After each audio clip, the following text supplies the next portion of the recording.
The scent of lemon polish burned my nostrils as I scrubbed the marble floor on my hands and knees, watching droplets of sweat fall from my forehead and dissolve into the soapy water. My lower back screamed in protest, a dull ache that had become as familiar as my own heartbeat over the past 3 months. The Castellano estate stretched endlessly around me, 40 rooms of cold perfection, each one demanding my attention, my labor, my invisible presence. I was a ghost here. That's what Mrs. Kovac, the head housekeeper, had made abundantly clear on my first day. You clean what needs cleaning. You touch nothing that doesn't. You see nothing. You hear nothing. And most importantly, you never, ever speak unless spoken to.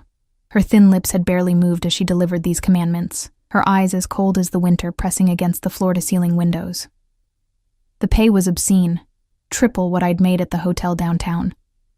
Enough to finally chip away at the mountain of medical debt that had buried me after Mom's cancer treatments. Enough to maybe, someday, afford a life that didn't involve choosing between electricity and groceries. So I scrubbed. I polished.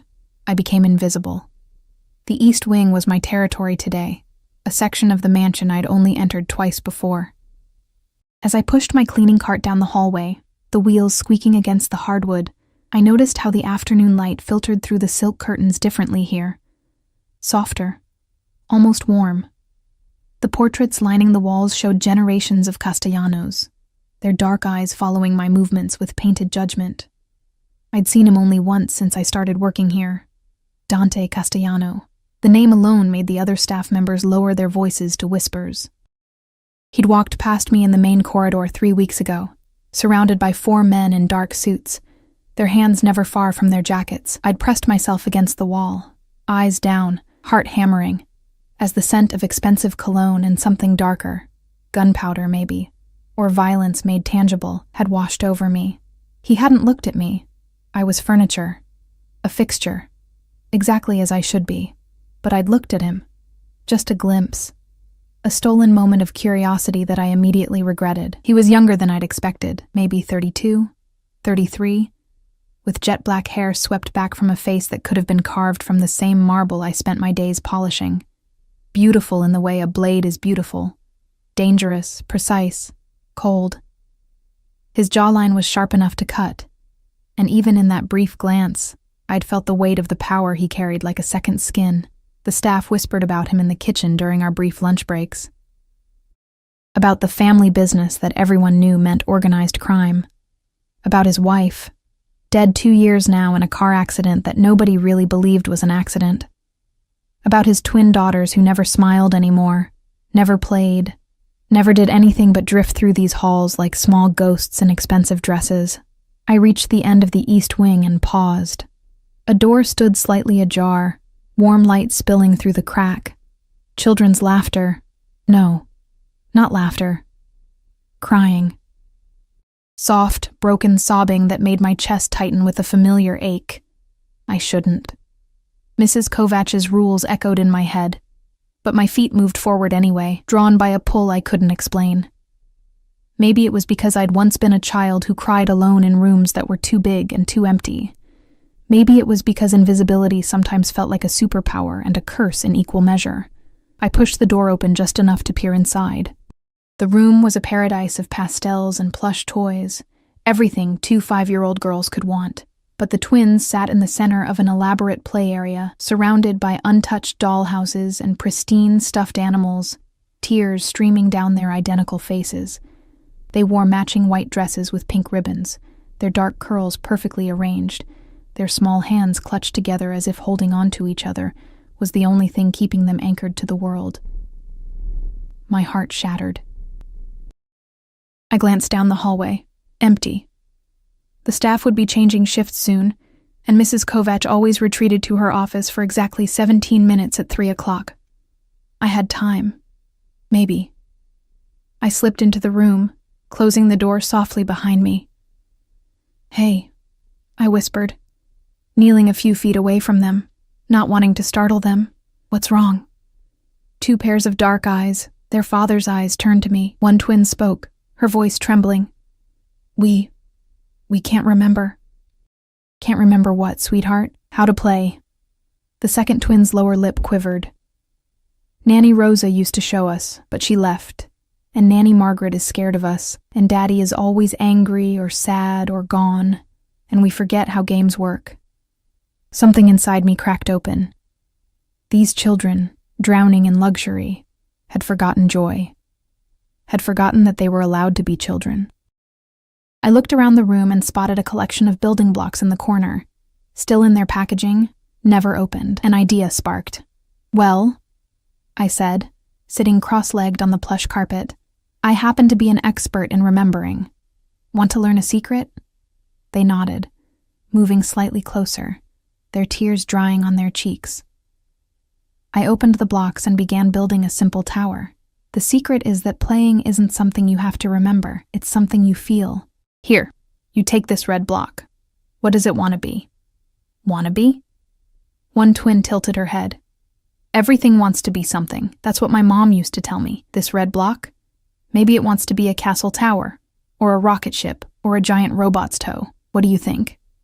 A tiny smile ghosted across one twin's face. "A castle tower. Perfect. And you?" I turned to the other twin. A bridge for princesses to cross? Even better. Now we're building an adventure." For the next hour, I forgot about Mrs. Kovach's rules. I forgot about the mountain of debt, and the ache in my back, and the way I'd trained myself to be invisible. I taught them games I'd played as a child. Simple things like making the blocks talk to each other in silly voices, creating stories about brave princesses who saved themselves, building towers just to knock them down and laugh at the chaos. And they laughed. God, they laughed. Real laughter that filled the room like sunlight, breaking through storm clouds. I showed them how to make a fort from couch cushions, how to have races with toy cars while making engine noises, how to play pretend without needing rules or instructions. I got down on the floor with them, not caring that my uniform was wrinkling, not caring that I'd have to scrub twice as hard tomorrow to make up for lost time. One twin, Isabella, she told me shyly, climbed into my lap as we read a storybook with dramatic voices. The other, Julia, fell asleep against my shoulder, her tiny hand clutching my apron. I was singing a soft lullaby, the Italian one my mother used to sing to me when I felt it. The air changed, grew heavier, charged with something electric and dangerous. I looked up. He stood in the doorway, Dante Castellano, surrounded by two men in black suits, their hands hovering near their weapons. But my eyes locked on him, and time seemed to fracture into slow motion. His expression was unreadable, a mask of stone, but his eyes were molten, burning with something I couldn't name, shock, fury, something else that made my stomach drop to the floor. I'd made a terrible mistake. Isabella stirred in my lap, and Julia blinked awake against my shoulder. They saw their father and their bodies went rigid, the joy draining from their faces like water through a sieve. "Daddy," Isabella whispered, and the fear in her voice made me want to weep. I carefully disentangled myself from the girls, rising to my feet on shaking legs. My mouth was dry. My heart was trying to claw its way out of my chest. "Mr. Castellano, I can explain. I heard them crying, and I just thought, out." His voice was quiet, lethally quiet, the kind of quiet that preceded violence. One of the men stepped forward, reaching for my arm, but Dante raised a single finger. The man froze. "Not you." Dante's eyes never left mine, dark and fathomless. "Them." The two bodyguards exchanged glances but obeyed immediately, filing out of the room and closing the door behind them. The click of the lock sounded like a gunshot. We were alone. Him, me, and his daughters, who had rediscovered how to smile. He took a step forward, then another. Each movement was controlled, predatory. A wolf approaching cornered prey. I couldn't breathe, couldn't move. My mind raced through possibilities. Would I just be fired? Or would I disappear the way people whispered about? The ones who crossed the Castellano family. He stopped inches from me, close enough that I could smell cedar and smoke and something metallic. Close enough to see the muscle ticking in his jaw. Close enough to feel the heat radiating from his body. His eyes dropped to his daughters, still sitting on the floor, surrounded by blocks and books and the remnants of play. Then back to me. "How did you do that?" His voice was rough, like gravel scraping against silk. I blinked. What? They haven't laughed in 2 years. His hand rose and I flinched, but he only gestured to the room. Nannies, child psychologists, specialists from Switzerland. Nothing. And you... He stopped, his jaw clenching. "You walk in here and in an hour." He didn't finish. Didn't need to. Isabella stood up, moving to her father's side. "Daddy, she taught us how to play. She made the blocks have adventures. She sang us Mama's song." Dante's entire body went rigid. "What?" "The Italian lullaby," Julia added quietly. "The one Mama used to sing." His eyes found mine again, and this time there was something raw in them. Something that looked like pain and fury and desperate, aching need all tangled together. "What's your name?" he demanded. Emma Rossi." My voice came out as barely a whisper. "Emma Rossi." He repeated it slowly, as if tasting each syllable. Then he stepped even closer, invading my space completely, his presence overwhelming. "Do you have any idea what you've just done?" I shook my head, tears burning behind my eyes. "You've made yourself indispensable." His hand rose again, and this time his fingers brushed my chin, tilting my face up to meet his gaze. His touch was surprisingly gentle, but the possession in his eyes was anything but. "And nothing indispensable leaves this house. Do you understand?" I didn't. Not really. But I nodded anyway, trapped in his stare like a butterfly pinned to velvet. He pulled out a phone, one of 3 clipped to his belt, and pressed a single button. "Mrs. Kovac, Emma Rossi is no longer your cleaning staff. She answers to me now. Send her belongings to the East Wing. Effective immediately." He ended the call without waiting for a response. My knees nearly buckled. "Mr. Castellano, you'll live here. In the room adjacent to my daughters, you'll care for them, teach them, make them laugh." Each word was a command, absolute and unchallengeable. "You'll eat with us. You'll become part of this family. But I'm just a maid." "You were a maid." His thumb traced my jawline, sending shivers down my spine. "Now you're something else entirely. Something mine." The way he said mine made something dark and dangerous unfurl in my chest.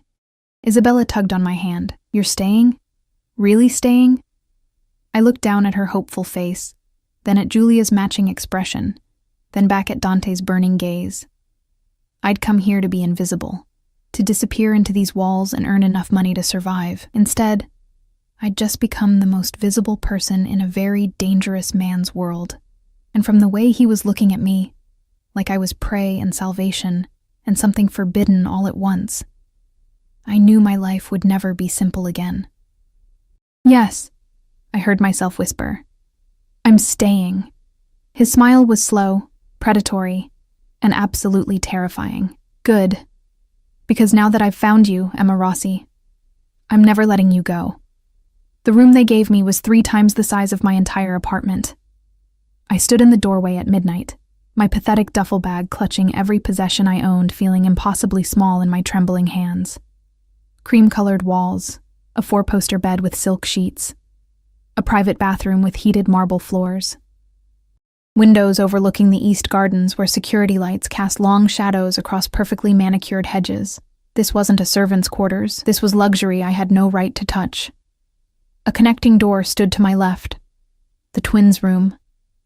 I could hear their soft breathing through the wood, peaceful now in a way Mrs. Kovac had whispered they hadn't been in years. I'd done that.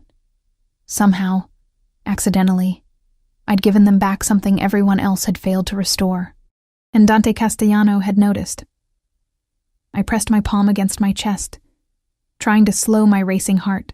The way he'd looked at me in that playroom, like I was something precious and dangerous simultaneously, had branded itself into my memory. His fingers on my jaw, his voice wrapping around the word mine like a chain I hadn't agreed to wear. I should run, pack this pathetic bag, and disappear into the night before whatever this was became something I couldn't escape. But the twins' laughter echoed in my mind. Isabella's small hand in mine, Julia's sleepy weight against my shoulder. Two little girls who'd forgotten how to be children, who'd looked at me like I held magic in my ordinary hands. I couldn't abandon them. Even if staying meant stepping into a world where men carried guns under tailored suits and family business meant blood on expensive marble. Sleep didn't come easy. Every sound made me flinch. Footsteps in the hallway, doors closing, the distant murmur of male voices discussing things I didn't want to understand. Around 3 a.m, I finally drifted off, only to dream of dark eyes and dangerous smiles, and hands that held me prisoner without ever touching me. Morning arrived with soft knocking on the connecting door. "Emma? Are you awake?" Isabella's voice, tentative and sweet. I stumbled out of bed, still wearing yesterday's clothes because I'd been too afraid to undress in this place that wasn't mine. "Come in, sweetheart." Both twins entered, already dressed in matching pale blue dresses, their hair brushed and ribboned, but their faces were uncertain, as if they feared yesterday had been a dream. "You're really here," Julia breathed. "I'm really here." I knelt down, opening my arms, and they crashed into me with the force of small hurricanes. Their grip was tight, desperate, the hold of children who'd lost too much already. We ate breakfast in the twin sitting room, a space I was only just discovering existed, complete with a small table and chairs painted with flowers. A staff member I didn't recognize brought trays loaded with fresh fruit, pastries, hot chocolate, and scrambled eggs so perfectly prepared they looked like art. "We usually eat alone," Isabella explained, picking at her food. "Daddy eats in his office or not at all. Nanny Margaret brings our food and leaves," Julia added. "She doesn't stay." The loneliness in their voices carved into my chest. "Well, I'm staying. We'll eat together every morning, okay? And maybe we can plan adventures for the day." Their faces lit up like candles in darkness.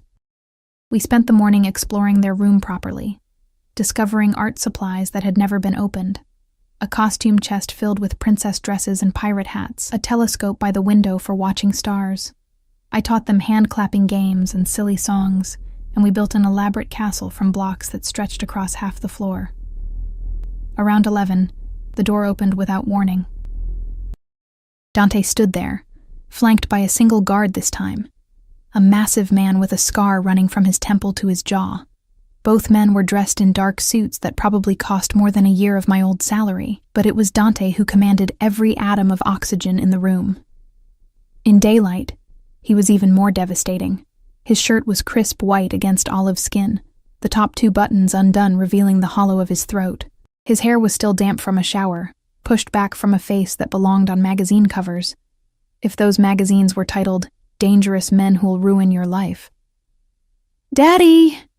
The twins ran to him, and something in my chest twisted watching this hardened man drop to one knee, gathering his daughters against him with a gentleness that seemed impossible from someone who radiated such lethal control. "My angels," he murmured in Italian, pressing kisses to their foreheads. His voice was different with them, softer, with rough edges worn smooth by love. "Are you being good for Emma? She's teaching us everything." Isabella bounced on her toes. "We're building a castle for a dragon princess who doesn't need rescuing because she rescues herself." His eyes lifted to mine over their heads, and the impact of his full attention was like standing too close to a fire. "Is that so?" I stood frozen, acutely aware of how I must look. Hair in a messy bun, wearing jeans and a simple sweater from my bag because all my uniforms were gone. No makeup, no armor against his scrutiny. "They're wonderful students," I managed, my voice barely steady. He stood, his hands gentle on his daughter's shoulders. "Girls, go wash up for lunch. Emma and I need to talk." The twins obeyed immediately, disappearing into their bathroom. The guard stepped outside, closing the door. And suddenly we were alone in a room that felt too small, despite its generous size. Dante moved toward me with that same predatory grace from yesterday. Each step deliberate, controlled. A man who never did anything by accident. "Do you understand what's happening here, Emma?" He stopped close enough that I had to tilt my head back to meet his eyes. Close enough that his scent, cedar and gunpowder and something uniquely him, wrapped around me like smoke. "I'm taking care of your daughters?" His laugh was dark, humorless. You're doing something no one else could. In 24 hours, you've given them back pieces of themselves I thought were lost forever. His hand rose, and I held my breath as his fingers traced the curve of my cheek with impossible gentleness. Do you know what that makes you? I shook my head, unable to speak, unable to move. Dangerous. His thumb brushed my lower lip, and heat flooded through me in a way that should have been terrifying. The most dangerous thing in my world right now, because I would burn cities to keep you here. Mr. Castellano, Dante. His voice dropped lower, intimate and commanding. You live in my house now. You care for the most precious things in my existence. You'll call me Dante. That's not appropriate. Nothing about this is appropriate, Piccola. The Italian endearment rolled off his tongue like honey and venom mixed. But appropriate stopped mattering the moment I saw you holding my daughters like they were treasures instead of burdens. His other hand rose, and suddenly I was caged between his palms, his thumbs tracing my jawline with a reverence that made my knees weak. His eyes held mine with an intensity that felt physical, like he was reading every secret I'd ever kept. I did background on you last night, he said softly. Emma Rossi, 26 years old.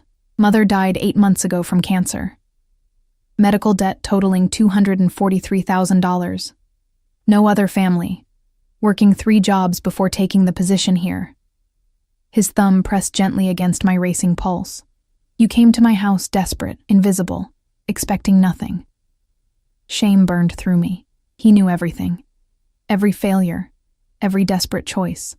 And instead, he continued, his voice dropping to barely a whisper, you gave my daughters their childhood back. You sang them their mother's lullaby. A song I haven't heard in 2 years because it hurt too much. His forehead lowered until it almost touched mine, his breath warm against my skin. Tell me, Emma, what am I supposed to do with you? Let me do my job? I whispered. Let me help the girls and stay out of your way? His smile was sharp, dangerous. You think you could ever stay out of my way now? His hand slid down to cup my face fully, tilting it up. You walk through my house and make broken things whole. You carry light in your hands like it's nothing. You're already in my way, Piccola. You're blocking every path except the one that leads to you. I don't understand. My voice broke. Yesterday, I was scrubbing your floors. Yesterday, I was a man going through motions. Today, I'm a man who's found something worth protecting. His eyes searched mine, fierce and possessive. My daughters need you. And what my daughters need, I provide. No matter the cost. I'm not a thing to be provided, no. You're a woman who's going to stay in this house, safe and cared for, because leaving would destroy the only happiness my girls have known since their mother died. His grip tightened fractionally. And because the thought of you walking away makes something violent wake up inside me. I should have been terrified. Every rational part of me screamed warnings about dangerous men and golden cages and possessive declarations that had no place in reality. But trapped in his gaze, feeling the barely restrained intensity radiating from him, I felt something else entirely. Something that had been dormant for so long I'd forgotten its name. Wanted. Protected. Seen. The debt, he said suddenly. It's gone, paid in full as of an hour ago. My breath stopped. What? You can't... I already did. Matter of fact. Absolute. You're under my protection now, Emma. That means your burdens become mine to eliminate. No arguments.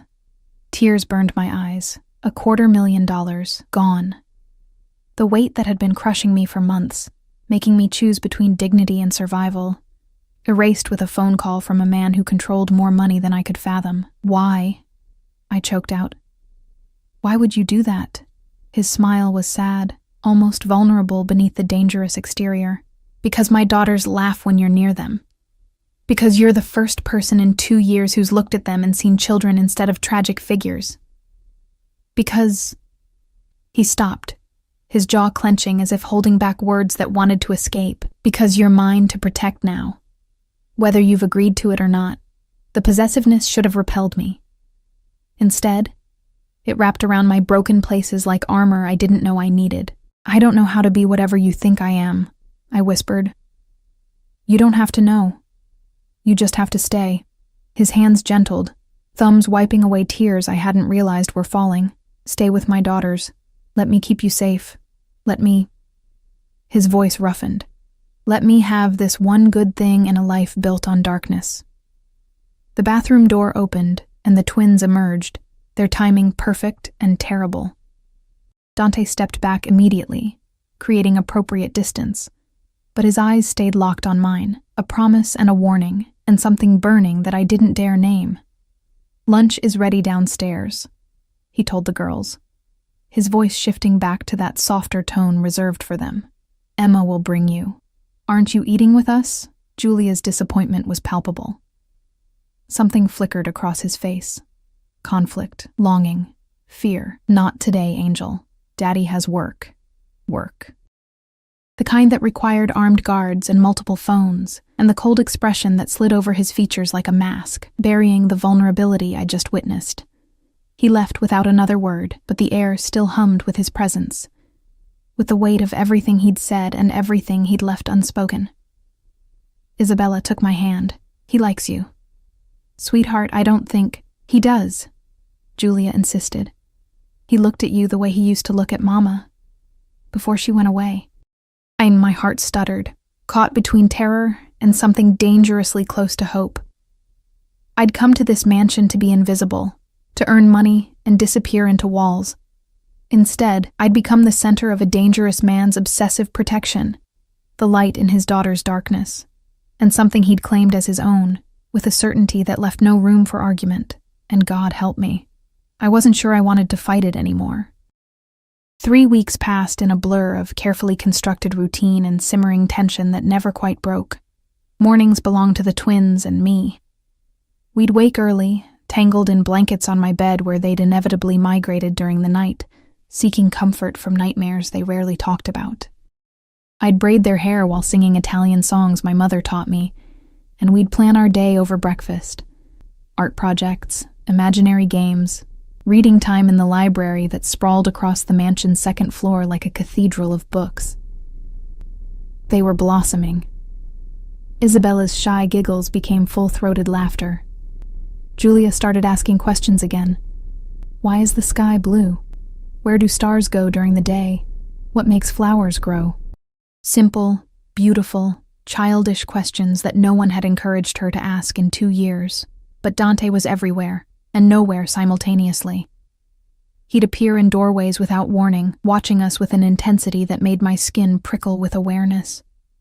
During lunch, he'd sometimes join us, sitting at the small table with his large frame folded into a child-sized chair, listening to his daughter's chatter about dragons and pirates, while his dark eyes tracked my every movement. His hand would brush mine when passing a dish. His knee would press against my thigh under the table. Small touches that felt deliberate, possessive, claiming. Then he'd vanish for days. Business trips, Mrs. Kovac would say with pinched lips, though the armed guards who prowled the mansion's perimeter doubled when he was gone. I'd hear him return in the middle of the night. Footsteps in the hallway, hushed conversations in Italian, sometimes a phone call conducted in that cold, lethal voice that made my stomach clench with fear for whoever was on the receiving end.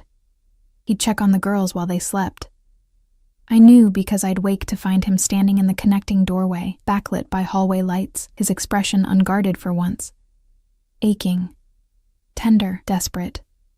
He never knew I watched him, never knew I saw the way his hands trembled slightly before he'd press kisses to their foreheads, murmuring prayers in Italian that sounded like apologies. And sometimes, after checking on them, he'd stand in my doorway, just stand there, silent. His eyes adjusting to the darkness, finding me in the bed, tracking the rise and fall of my breathing. The first time it happened, terror had frozen me, but he never entered, never spoke. Just watched for long moments before disappearing like smoke, leaving me trembling beneath sheets that suddenly felt too thin. It should have terrified me, this surveillance, this obsessive attention. Instead, it made me hyper-aware of my own body. The way my pulse jumped when he was near, the heat that pooled low in my belly when his eyes darkened while watching me. The dangerous curiosity about what would happen if he ever crossed that threshold. I was beginning to understand what a gilded cage felt like, beautiful, comfortable, Impossible to escape even if I wanted to. And I wasn't sure I wanted to anymore. The 4th week began with unexpected sunshine and Julia's birthday announcement. "We'll be 6 next Saturday," she declared over breakfast, bouncing in her seat. "Will you make it special, Emma, please?" My heart clenched.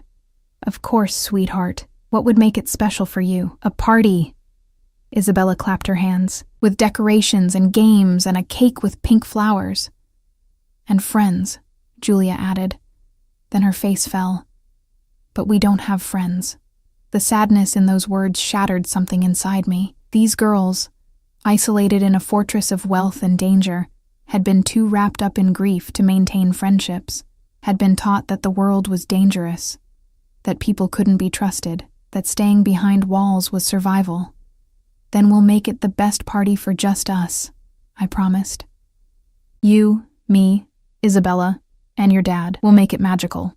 I found Dante in his office that afternoon, a space I'd avoided until now, understanding instinctively that it was his domain, his war room, not meant for civilians who still believed in clean hands and simple morality. 2 guards flanked the door. They knew me by now, had been instructed to let me pass. But their eyes tracked me with the wariness of men who trusted nothing except orders and violence. I knocked. Waited. Enter. The office was exactly what I expected. Dark wood, leather chairs, windows that overlooked the property like a general surveying his kingdom. But it was the wall of monitors behind his desk that made my breath catch. Security feeds showing every angle of the estate, including several focused on the twins' wing, including one that showed my bedroom door. He'd been watching. Always watching. Dante sat behind a massive mahogany desk, papers spread before him, 3 phones lined up like weapons within reach. He wore a black shirt with sleeves rolled to his elbows, revealing forearms corded with muscle and marked with scars that told stories I'd never be brave enough to ask about. His hair was disheveled, as if he'd been running fingers through it. He looked tired, dangerous, devastating. His eyes lifted to mine, and the intensity hit like a physical force. "Emma." My name in his voice was becoming an incantation, something that made my knees weak. "What do you need?" I forced myself to focus. "The girl's birthday, next Saturday. I want to make it special for them." He leaned back in his chair, studying me with that unwavering attention that always made me feel simultaneously exposed and protected. "What did you have in mind?" "A party. Just family. Decorations, games, a cake. I'll handle everything, but I wanted your permission first." Something flickered in his expression. Surprise, maybe, that I'd asked rather than assumed. "You don't need my permission for anything involving my daughter's happiness, Piccola. Whatever you want, it's yours." "I'll need a budget." "No." He stood, moving around the desk with that liquid grace that reminded me he was a predator in expensive clothing. "No budget. Spare no expense. If you need the moon wrapped in ribbons, I'll find a way to deliver it." He stopped close enough that I could see the flecks of gold in his dark eyes, the faint shadow of stubble along his jaw, the small scar cutting through his left eyebrow that somehow made him more beautiful. "They've never had a real party," he said quietly. "Their mother died 3 weeks before their 4th birthday. We canceled everything. And last year I was too lost in grief to remember until the day had passed." His hand rose, fingers ghosting along my cheek in that touch that was becoming familiar, addictive. "You think of things I should have remembered. You care about things I failed to protect. You were grieving. You still are. And you?" His thumb traced my lower lip, and my breath hitched. "What are you doing, Emma Rossi, besides making yourself essential to every corner of my life?" "Taking care of your daughters. Just my daughters?" His voice dropped lower, intimate and dangerous. "Because I find you in my thoughts constantly. I watch you through cameras when I should be working.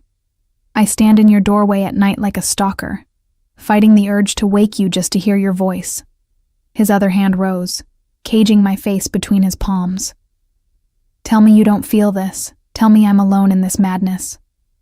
I couldn't. God help me. I couldn't lie when his eyes were burning into mine with such raw need. "I feel it," I whispered. "I shouldn't.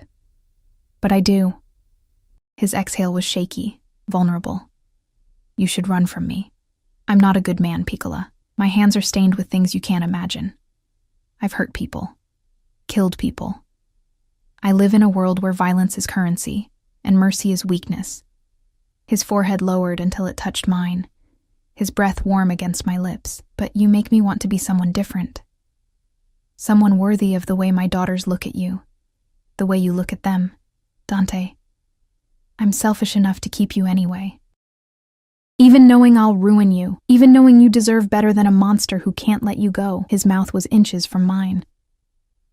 My heart hammered so hard I thought it might break through my ribs. Every nerve ending screamed at me to close the distance, to taste the danger and obsession and desperate need radiating from him. The office door burst open. We sprang apart as Marco, Dante's head of security, the scarred man I'd seen multiple times, entered without ceremony. His face was grim. We have a problem. Vittorio's crew hit one of our warehouses. 3 dead, shipment gone. The transformation was instantaneous. The vulnerable man disappeared, replaced by the cold, lethal boss whose reputation made grown men shake. Dante's jaw hardened, his eyes went flat, and his entire body shifted into something predatory and terrifying. Lock down the estate. Double the guards on the east wing. His voice was ice and razors. Get everyone in the war room, now. Marco's eyes flicked to me, then back to Dante. The girl goes back to my daughters, protected. If anyone gets within 50 feet of that wing without my explicit permission, shoot them. He turned to me, and for just a second, warmth flickered in his gaze. Go, Emma. Stay with the twins. Don't leave their room until I come for you. What's happening? War, he said simply, my world bleeding into reality. This is why you should run from me, Piccola, because this is what I am. He ushered me out, and suddenly the mansion transformed. Guards appeared from nowhere, moving with military precision. Doors locked, metal shutters descended over windows. The beautiful fortress became exactly what it always had been beneath the surface, a stronghold preparing for siege. I ran to the twins' room, my heart in my throat. They were playing with dolls, oblivious to the danger. I locked the connecting door to my room, then locked the main door to the hallway, just as Dante had taught me in a brief security lesson last week that I'd thought was paranoia. Now I understood. This wasn't paranoia. This was survival. Emma? Isabella looked up, sensing my fear. What's wrong? I forced a smile, kneeling between them. Nothing, sweethearts. Your father just wants us to stay here for a while. Maybe we can practice for your party? Pretend we're princesses locked in a tower, planning our celebration. They bought it because children are resilient and imaginative, and too young to understand that sometimes towers are cages and celebrations are distractions from violence happening in the shadows. We played for hours. I kept my voice steady, my hands calm, even as I heard raised voices downstairs, car engines, footsteps pounding through hallways. Even as gunfire cracked in the distance, maybe on the property, maybe beyond, I couldn't tell. The twins didn't hear it. I'd turned on music, loud and cheerful, drowning out the soundtrack of their father's world. Night fell. Still no Dante. I fed the girls dinner from a tray that appeared at the door, delivered by a guard whose knuckles were bruised and bleeding, put them to bed with extra stories and songs. Lay between them until they fell asleep, their small bodies pressed against mine, seeking comfort from fear they couldn't name, but somehow sensed. Around midnight, the door unlocked. Dante entered silently, and in the dim light from the hallway, I saw darkness painted across him. Not literal blood, he was too careful for that, but the weight of whatever he'd done, whoever he'd hurt, settling on his shoulders like a familiar coat. He stopped at the foot of the bed, staring at us, his daughters safe between my arms, untouched by the violence he'd orchestrated. Are they? His voice cracked. Safe, I whispered. Sleeping. They don't know anything happened. He moved closer, his hand reaching out to stroke Isabella's hair with infinite gentleness. Then Julia's. His eyes lifted to mine, and what I saw there made my chest ache. Gratitude. Torment. Possessive need so intense it bordered on worship. You kept them safe, he breathed. Of course I did. Of course. His laugh was bitter, as if it's simple, As if you didn't just spend hours locked in a room while men tried to breach my property and kill everyone inside. His hand moved to my face, and his fingers were trembling. You should be terrified. You should be demanding I let you go. Should I? I challenged quietly. Would you? No. Simple. Absolute. Terrifying. Never. He leaned down, and his lips brushed my forehead, a kiss that felt like a brand, a promise, a claim I couldn't refuse even if I wanted to. Sleep, Piccola. I'll have guards outside this door until sunrise. You're safe. They're safe. His thumb traced my cheekbone, because I would burn the entire world before I'd let anything touch what's mine. He left before I could respond, melting back into shadows and violence, and the darkness he lived in. I lay awake long after, holding his daughters close, understanding with crystalline clarity that I'd stopped being a maid weeks ago. I'd become something far more dangerous. I'd become essential to a man who would kill to keep me. And God forgive me, I was starting to accept it. The party preparations consumed the next 5 days, offering blessed distraction from the tension that had wrapped around the mansion like barbed wire since the attack. I threw myself into creating magic for 2 little girls who deserved every ounce of joy I could manufacture. The kitchen staff, who'd initially treated me with cool suspicion, warmed when they saw me elbow-deep in flour at 3 a.m, determined to bake the perfect cake myself. Mrs. Kovac even cracked a smile when I accidentally got pink frosting in my hair while trying to pipe roses. You're good for them, she said quietly, watching me work. For the girls. For him. She paused, her weathered hands folding a kitchen towel with precise corners.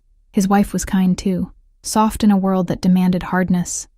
He loved her desperately, but he couldn't protect her from his own life. Her eyes met mine, sharp and knowing. You remind him of what he lost and what he's terrified to lose again. The words settled into my chest like stones. Dante was everywhere during those 5 days, yet we barely spoke. He'd appear while I decorated the twins' playroom with streamers and balloons, leaning against the doorframe with his arms crossed, watching me stretch on tiptoes to hang glittery stars from the ceiling. His eyes would track every movement, the curve of my waist, the exposed slice of skin when my shirt rode up, the concentration on my face as I tried to make everything perfect. You need help, he'd offer, voice rough. I've got it. Emma, I need to do this myself. For them. He'd nod, understanding something I couldn't articulate. That creating this party was my way of giving them normalcy in a world that had stolen it, that my hands needed to build something beautiful in a house where violence lurked beneath Persian rugs and marble columns. But he'd stay. Always stay. A silent sentinel who'd pull out his phone and conduct business in Italian while I worked, his presence both comforting and unnerving. Sometimes, Marco would appear with urgent whispers, and Dante's expression would shift into that cold mask before he'd leave with promises to return. He always returned, always found his way back to watch me create joy from tissue paper and ribbons. The night before the party, I was hanging the last decoration, a banner reading, "Happy Birthday," in sparkly letters. When the chair I stood on wobbled, strong hands caught my waist, steadying me, and electricity shot through my entire body. Careful, Piccola. Dante's voice was low, dangerous, directly behind me. His hands lingered, thumbs pressing into my hip bones through my thin shirt. Can't have you breaking your neck before tomorrow. I looked down at him, and my breath caught. He'd loosened his tie, unbuttoned his collar, and his hair was disheveled from the fingers I'd watched him run through it obsessively all day. He looked exhausted, stressed, and so devastatingly beautiful it hurt to breathe. I'm fine, I managed. You're always fine, always capable, always giving. His hands tightened fractionally. Who takes care of you, Emma? I take care of myself, not anymore. He lifted me down from the chair with effortless strength, setting me on my feet but not releasing me. We stood chest to chest in the decorated room, surrounded by proof of my dedication to his daughters, and the air between us crackled with everything we'd been avoiding for weeks. You live in my house, under my protection. That means I decide when you're pushing too hard. You don't get to decide. I decide everything here. His hands slid up to cup my face, tilting it up to meet his burning gaze. Everything, Emma. When you eat, when you sleep. Who gets near you? Who touches you? His thumb traced my lower lip, and my knees went weak. Who gets to make you feel things you've been denying since the day I claimed you? You didn't claim me, didn't I? His smile was dark, possessive. You sleep in my house. You care for my children. You wake in the night and check the locks I installed for your safety. You watch me through half-closed eyes when I stand in your doorway, and you don't scream. Don't run. His forehead lowered to mine, his breath ghosting across my lips. You're mine in every way that matters except the one that would make it permanent. And that's my fault, not yours. Why? The question escaped before I could stop it. Why are you holding back if you feel this so strongly? His jaw clenched, and pain flashed through his eyes. Because once I have you completely, there's no going back. You become a target. Anyone who wants to hurt me will come for you. They'll use you as leverage, as a weapon against me. His hands trembled against my skin. My wife died because of what I am. Because she was mine. And my enemies knew destroying her would destroy me. They were right. Understanding crashed over me. You're trying to protect me by keeping distance. Failing miserably, he admitted roughly, because distance means nothing when I'm obsessed with every breath you take. When I watch you on cameras like a stalker. When I stand in your doorway at night, fighting every instinct that screams at me to wake you, claim you, make you understand that you're mine beyond any rational argument. His confession hung between us, raw and honest and terrifying. What if I don't want protection? I whispered. What if I want... The door burst open, and Isabella and Julia tumbled in wearing matching pajamas, their eyes wide with excitement despite the late hour. We couldn't sleep, Isabella announced. Tomorrow's our birthday. Dante stepped back immediately, creating appropriate distance. But his eyes promised this conversation wasn't finished. You should be in bed, angels. Can Emma tell us a story? Julia pleaded. Please, Daddy. He looked at me, something vulnerable flickering beneath the dangerous exterior. Will you? As if I could refuse these girls anything. Of course. Come on, let's get you tucked in. We settled in their bed, the twins on either side of me, Dante sitting at the foot, his presence overwhelming even in stillness. I told them a story about brave princesses who saved kingdoms and found their own happily ever afters, and their eyes grew heavy with sleep. Daddy? Isabella murmured drowsily. Will you always keep Emma here? Dante's eyes found mine over their heads, and the intensity there stole my breath. Always, Angel. She's family now. She's not going anywhere. Good, Julia whispered. We love her. My heart cracked open. I love you too, sweethearts. What about Daddy? Isabella asked with the brutal honesty of children. Do you love him too? The question hung in the air like suspended glass, beautiful and fragile and dangerous. Dante's entire body went rigid, waiting for my answer with the stillness of a predator before the strike. I couldn't. I shouldn't. This was madness, falling for a man who lived in violence, who kept me like a possession, who'd watched me through cameras and stood in my doorway at night and claimed me without permission. But looking at him in the soft lamplight, seeing the vulnerability beneath his dangerous exterior, remembering how gently he touched his daughters, how fiercely he protected what he loved, how desperately he tried to keep me safe even from himself. Yes, I breathed. I do. The birthday party the next day was everything I'd hoped. The twins woke to their room transformed, streamers cascading from the ceiling, balloons clustering in corners, a table laden with presents wrapped in shimmering paper. Their screams of delight made every sleepless hour worthwhile. We spent the morning playing games I'd planned meticulously, treasure hunts, pin the tail on the unicorn, musical chairs with just the four of us taking turns. Dante participated with surprising enthusiasm, his deep laugh filling the room as Isabella tickled him mercilessly, while Julia tried to put a tiara on his head. Watching him on his knees, surrounded by giggles and chaos, something in my chest expanded painfully. This man who commanded empires and ordered deaths could also be this, playful, loving, present in a way that made my confession from last night feel less like insanity and more like inevitability. Lunch was their favorite foods: pizza cut into funny shapes, fruit arranged like flowers, juice in fancy glasses that made them feel grown up. Then came the cake. I'd spent hours making it perfect. 3 layers of vanilla and strawberry, covered in pink frosting roses, topped with sparkly candles. When I carried it out singing Happy Birthday, both girls burst into tears. Happy tears, thank God. It's so beautiful, Julia sobbed. Just like you two, I said, setting it down and kneeling between them. Make wishes, sweethearts, big ones. They closed their eyes, hands clasped together like always, and blew out the candles in unison. When they opened their eyes, they looked at their father. We wish that Emma stays forever, Isabella announced. And that you're not sad anymore, Daddy. Dante's face did something complicated. Pain and love and gratitude tangling together. He pulled them into his arms, burying his face in their hair. And his shoulders shook with emotion he rarely allowed himself to show. I started to move away, give them privacy, but his hand shot out and caught my wrist. He pulled me into the embrace, and suddenly I was surrounded by Castellanos. 2 small bodies pressed against me, and one large, dangerous man whose arms wrapped around all of us, like we were the only things keeping him anchored to the earth. You're already forever, he murmured against my hair, so softly only I could hear. You've been forever since the moment I saw you making my daughters laugh. There's no universe where I let you go, Emma. None. The afternoon passed in a blur of joy. The twins opened presents, art supplies, books, dolls that they actually wanted to play with because they'd rediscovered how.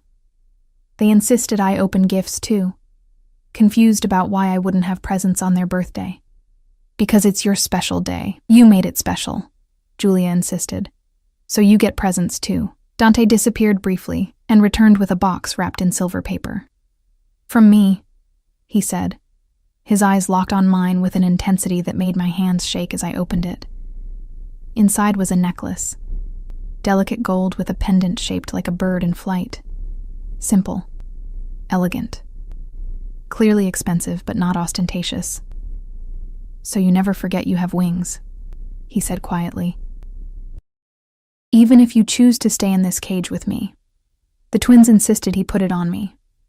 His fingers brushed my neck as he fastened the clasp, and the intimacy of the gesture made my entire body flush with heat. Beautiful, he murmured. And I wasn't sure if he meant the necklace. As evening approached and the twins grew tired from excitement, we settled on the couch, girls between us, drooping against our sides. A movie played on the screen, but none of us were really watching. Best birthday ever, Isabella yawned. Ever, Julia agreed. Dante's hand found mine across their sleeping bodies. His fingers laced through mine, and the gesture felt more intimate than a kiss, a promise, a claim, an acknowledgement of everything unspoken between us. Thank you, he said, his voice rough with emotion. For giving them this, for giving me this. They deserve happiness. So do you, Piccola. His thumb traced circles on my palm.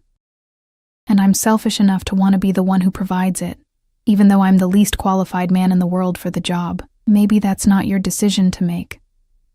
His smile was slow, dangerous. Are you saying you choose this? Choose me? Even knowing what I am, what I've done, what being mine means.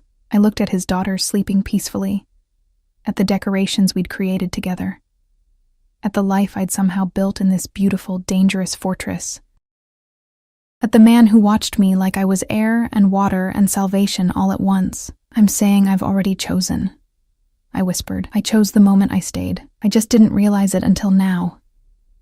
His eyes darkened, blazed with something possessive and tender, and absolutely devastating. Then there's something you need to know, about why you're really here, about what happened to make me so desperate to keep you. Before he could continue, his phone buzzed. All 3 of them, simultaneously. His face went hard. Fuck, he breathed, reading the messages. Marco needs me. There's a situation. Dante. Tonight, he promised, standing carefully to avoid waking the girls. After they're asleep, come to my room. 3rd floor, east corner. I'll tell you everything. He leaned down, and his lips brushed my forehead in a gesture that had become familiar, addictive. And then I'm going to make you understand exactly what being mine means. No more distance, Emma. No more protecting you from the inevitable. Tonight you become mine in every way that matters. He left, and I sat there trembling, holding his sleeping daughters, wearing his necklace, carrying his promise like a brand on my skin. Tonight everything would change. I just didn't realize how completely. The twins went down easily, exhausted from their perfect day. I tucked them in, kissed their foreheads, and stood in the doorway watching them sleep. Two small miracles who'd somehow led me into the heart of a storm I was no longer sure I wanted to escape. The necklace Dante gave me felt warm against my skin, a reminder of his promise, his claim, his confession that tonight would change everything. I should have been terrified, should have been planning escape routes and rational arguments for why getting involved with a mafia boss was insanity wrapped in expensive suits and dangerous smiles. Instead, I showered and changed into a simple dress, soft gray, reaching my knees, nothing seductive but somehow feeling more intimate than anything I'd ever worn. Because I was choosing this, walking into his room with open eyes, full knowledge of what he was and what it meant to be his. The third floor was territory I'd never explored. His domain. Private and guarded and off-limits to everyone except those he explicitly allowed. 2 guards stood outside his door. They nodded as I approached, expected, clearly informed of my arrival. One opened the door without a word, and I stepped into Dante Castellano's inner sanctum.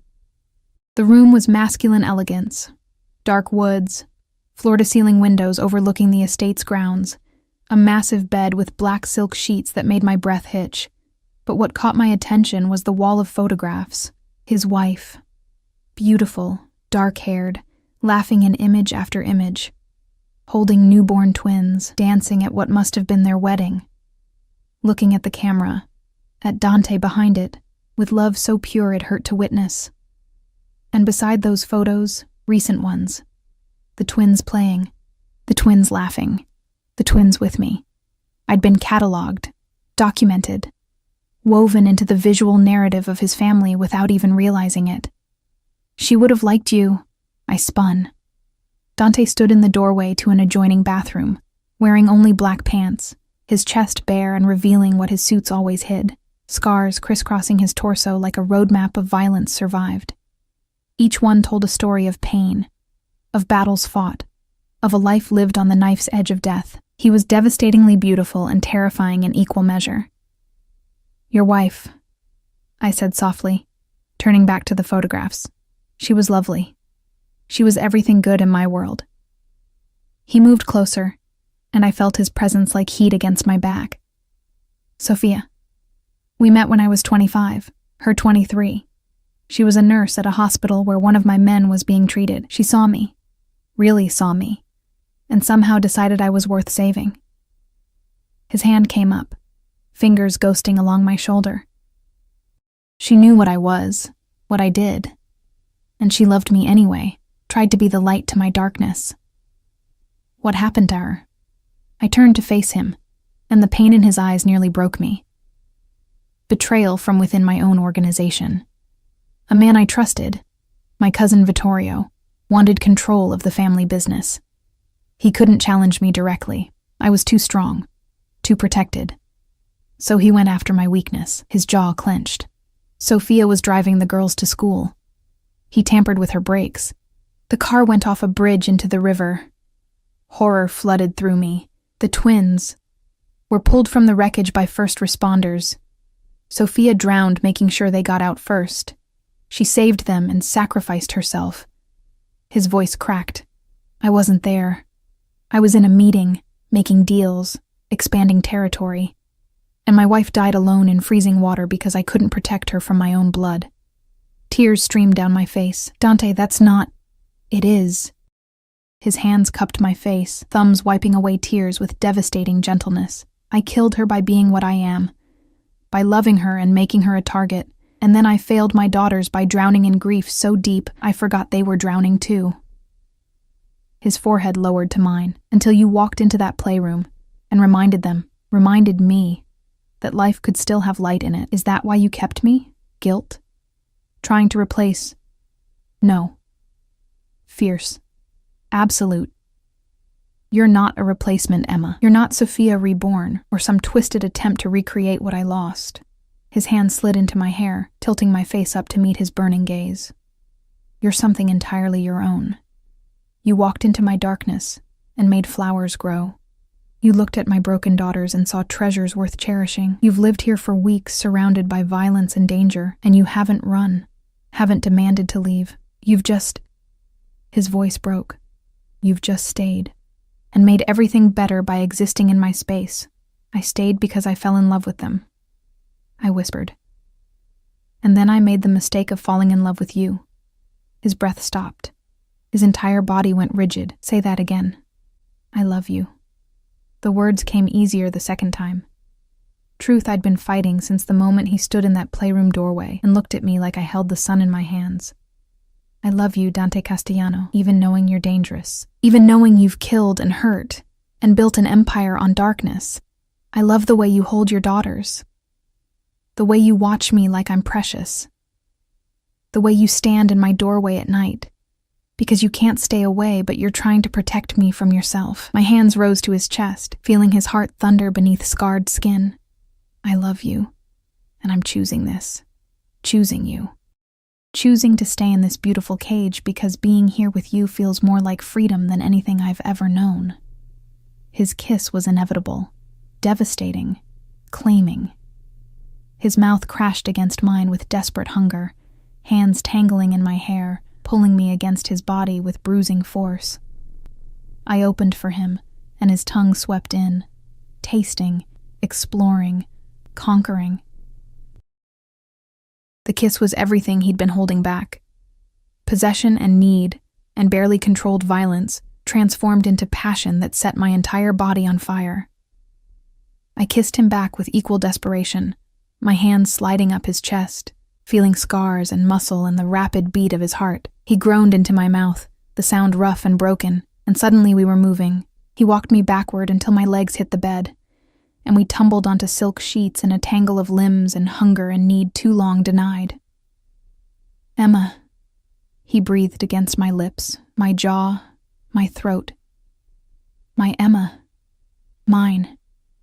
Each word was punctuated with kisses that scorched my skin. His hands mapped my body with reverent possession. Waist, hips, thighs, claiming every inch. Say it again. Say you're mine. Yours. I gasped, as his mouth found the hollow of my throat. I'm yours, Dante. His control shattered. He kissed me like a drowning man finding air, like I was salvation and damnation wrapped in flesh, like he'd die if he stopped touching me. And I met him with equal fervor, matching his intensity, showing him without words that I wasn't fragile, wasn't something to be protected from his passion. We shed clothes with frantic hands, my dress hitting the floor, his pants following. When skin met skin, we both groaned at the electric contact.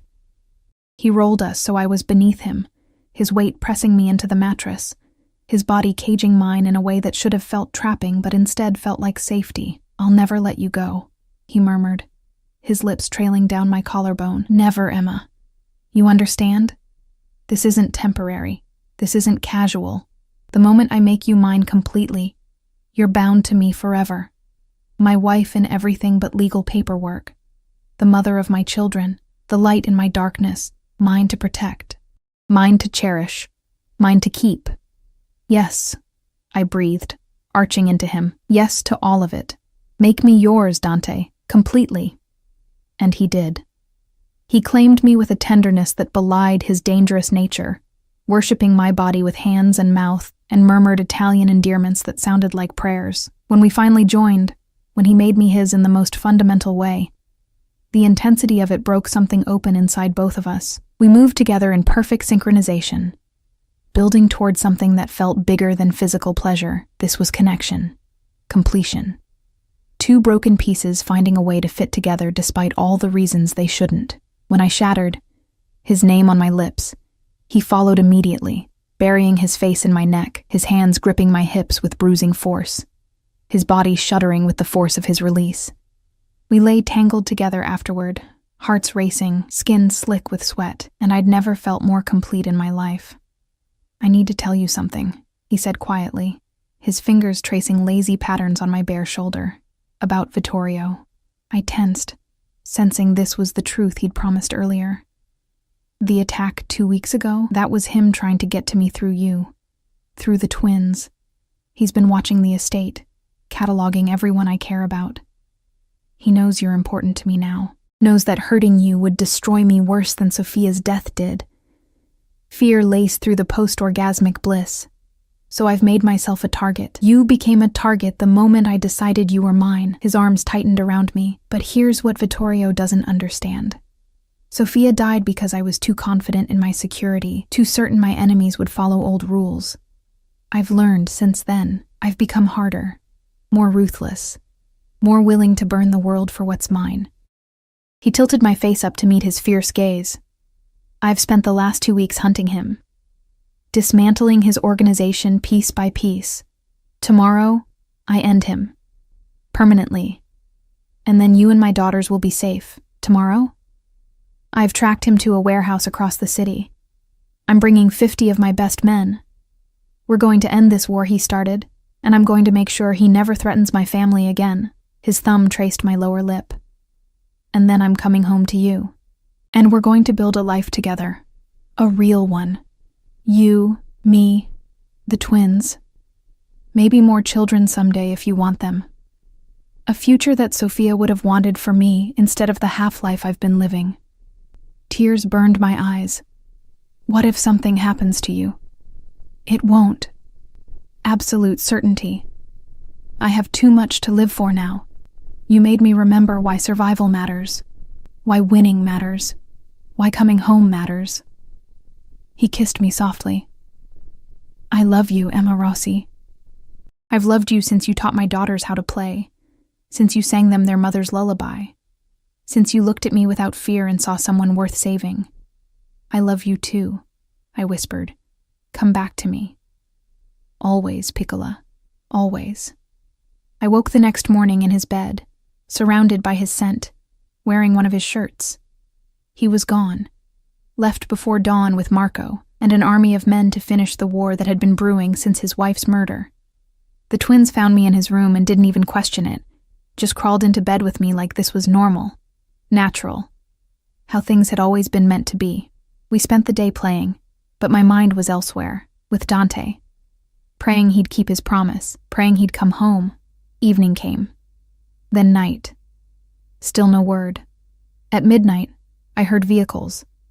Running footsteps. Voices shouting orders. I raced to the window, heart in my throat, and saw SUVs pulling up, men emerging. And in the center of it all, Dante. Alive. Walking. Covered in blood that hopefully wasn't his. I ran. Down 3 flights of stairs, through hallways, past startled guards. I burst through the front door just as he was climbing the steps, and he looked up. His face transformed. The cold killer's mask shattered, replaced with raw relief and love so intense it stopped my breath. I threw myself into his arms, and he caught me, lifting me off my feet, burying his face in my hair. It's done, he murmured. Vittorio is dead. His organization is destroyed. My daughters are safe. You're safe. It's over, Emma. It's finally over. I was crying, clinging to him, feeling his solid weight and warmth, and the absolute certainty that he'd kept his promise. I told you I'd come back, he said, pulling back to cup my face. I told you I have too much to live for. You, the twins, our future together. His smile was tired but genuine, the first real smile I'd ever seen from him. Marry me, Piccola. Not someday. Soon. Make it legal. Make it permanent. Become Emma Castellano and help me raise my daughters and fill this house with life instead of ghosts. Yes, I sobbed. Yes, yes, yes. He kissed me there on the front steps, surrounded by his men, covered in the evidence of violence he'd committed to keep us safe. And it should have been wrong. Should have been terrifying. Instead, it felt like coming home. 6 months later, the wedding was small. Just family. The twins in matching flower girl dresses. Marco as best man. Mrs. Kovac dabbing tears from her eyes. We married in the estate's garden on a perfect spring day, and when Dante slid the ring on my finger, his hands were steady. Sure, no longer haunted by the ghosts he'd carried for too long. The twins called me Mama now, tentatively at first, then with increasing confidence. I never tried to replace Sophia. Her photographs still graced the walls, and we talked about her often, keeping her memory alive, but I'd carved out my own space in their hearts and their lives. Dante was different too, still dangerous, still the head of a criminal empire. But he smiled more, laughed with his daughters, came home every night to a house filled with warmth instead of silence. We were creating something new from the ashes of tragedy. Not perfect, never perfect, but real, honest. Built on a foundation of love that had survived darkness and emerged stronger. I'd come to this mansion to be invisible, to scrub floors and earn money and survive. Instead, I'd found a family, a purpose, a love that consumed and protected and completed me. I'd found my home in the arms of a monster who'd learned to be a man again, and every night, when he held me close and whispered mine against my skin, I whispered back, yours, and meant it with every fiber of my being. Because sometimes the most dangerous cages become the safest havens.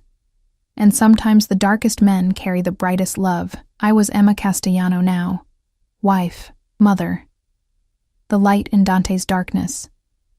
And I'd never been more complete in my life.